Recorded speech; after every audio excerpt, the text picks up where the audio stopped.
In this little video here, I will show how I rebuilt my CNC bed. And the reason is that this bed I have now is not straight, and I want to make a sandwich construction instead. So I start unmount all the CNC equipment, and then it was time to look into the support structure for the bed. And actually this is the cradle for the delivery of the sawmill I have. I have another video on that one. I cut 4 of the top supports, so I got a little more regular base for my bed. And I measured, of course, the size of the bed I wanted, and then I also tried to figure out how straight was the base. The bed itself is consisting of some steel profiles. I cut them at length, and then I just start welding them together. And luckily I have a straight table, especially for doing welding like this. So I believe that the finished result will be a very straight and okay solution for the bed I want for my CNC. I know the profiles are a little rusty, but later I will kind of get rid of all the rust, and then I will paint. I think I will paint them in a green color because that's what I have. So here you can see the result, and I am actually pretty happy with that. After welding a frame like this, it's always interesting to see how straight it actually went. And in this case here, it is pretty straight. It's wobbling a little, but it's because of the base. I know that I have to straighten the base a little. I'm not sure how to do that yet, but I need to figure which side I want to have up, and then I need to weld some brackets on the frame so I can mount it to the base. Okay, looking into the frame, it looks like it's okay. I also want to see if it is straight like I believe it is, and it seems to be very spot on. So after measuring a little here, I can see that the frame itself is straight, and I think that I just need to straighten up the base so everything will be aligned. I want to create a 2-layer construction. So over the frame I have first a plywood plate, and on the top of the plywood plate I will have an MDF plate. The plywood is a 18 millimeter or about 3/4 inch, and the MDF will be 19 millimeter. That is also about 3/4 inch. My circular saw has a heavy duty job here. It was a little hard to cut the plywood, but in the end it succeeded, and I got the size of the plate I wanted. When it was mounted on the top of the new painted frame, I checked that the size and the measurement was okay. So next step is to mount the plywood on top of the steel frame. And for this purpose, I will use some screws like this. And I know it's maybe not the first choice, but my experience here is that this setup here with these kind of screws in a steel frame, where the steel frame has not that big thickness in material, then it tends to work fine. So the first thing I do here is to counterthink where the screw top has to be, and then it's just to drill the holes for the screw itself. And then the whole secret here is to choose the right size of the drill, so the drill is suitable for the screw. And then I just use my DeWalt here. So yeah, if you don't know I have a DeWalt, it's very clear to see here. Sorry for the picture. But eventually I got it in, and the next step is to mount the rest.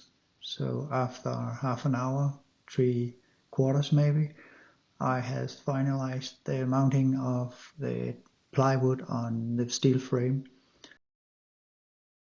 Next step is to mount the rails for the wiring axis, and I have chosen to have a screw in each corner, in the 4 corners, and each screw can be used to adjust the height. So eventually when I have to trim the awl to be straight, it's very easy to have the y-axis very straight. I can just adjust in the corners.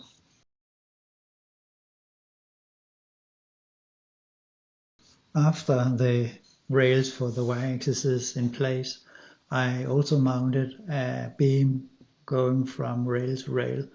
It was 1 meter exactly, and this is to straighten up so everything was more stable and more solid.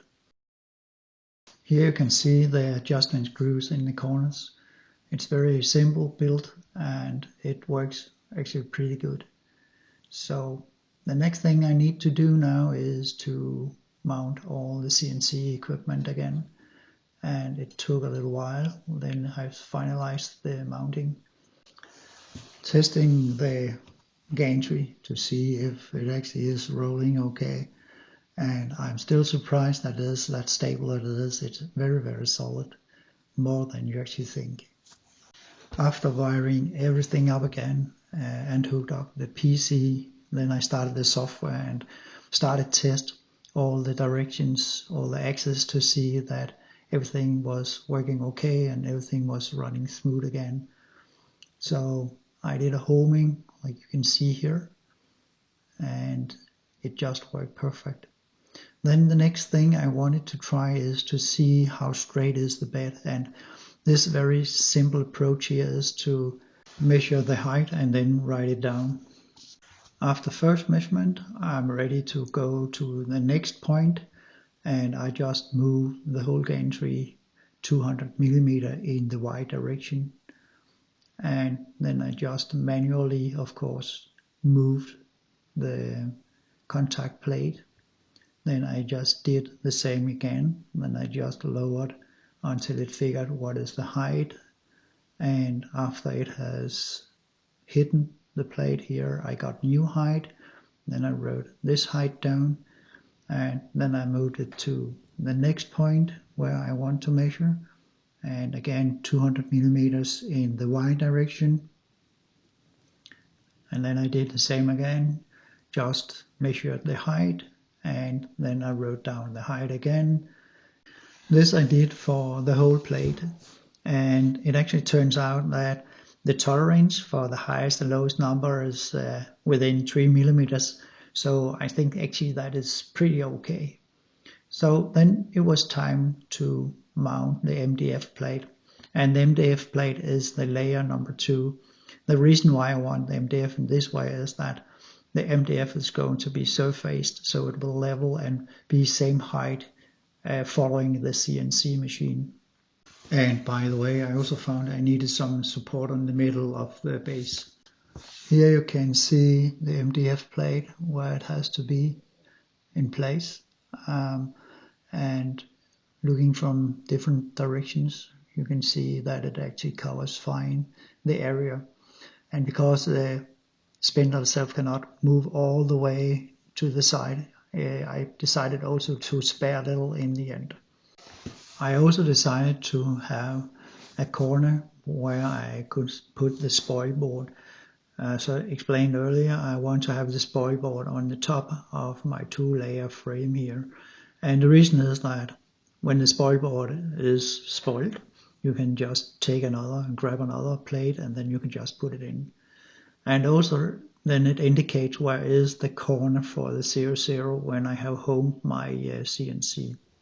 Next is to put on the dust collection again, and I have made another video where I'm showing my experience with the dust collection. In this case here, you can see that it's not the fine dust collection I have here, but that's because I have created the dust collection over a longer time. At this point in the dust collection history, I figured that it was a little wobbly, so I had to create a small bracket so I could stiffen it a little or make it a little more stable. So I 3D printed that and I mounted it in the top. And this has, of course, not much to do with the spoiled board and the new bed and so on. I figured that if I should also cover the spoil board and surfacing level 2, it will take too much time. So I have divided this part in two. So I have another part showing how I surface the plate level number 2, but also building a spoil board. For now, I just ran a test for the corners to see that everything was running smooth. So see you next video. Thank you for watching and have a nice day.